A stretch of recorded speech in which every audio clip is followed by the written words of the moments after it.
Mahnısıdır. Ay pipi, qanxoruz, Ha, bir dayan hə, tərbiyəsiz meyxanası. Bir dayan hə.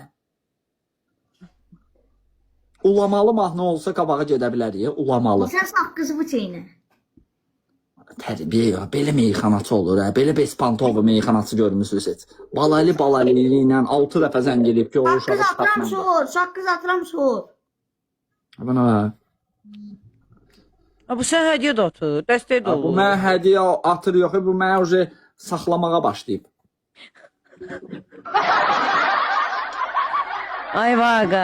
Dinən sənə hədiyyə atıb səni tuturam. Dinən daha meyxanaçı, dinən. Mən elə bir qaldırmışam bu uşağı.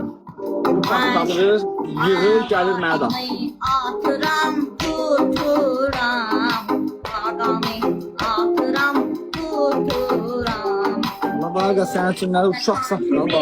Başını tırpıram. Onu istər çan kimi, başını tırpıram. Alınmadı, alınmadı. Alınmadı işləri. Alınmadı işləri. İki dənə qızdan, iki dənə qızdan xeyir görmədim.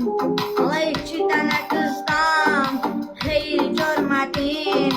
Üçüncü evdə saxlayan vaqa. Üçüncü evdə saxlayan vaqa.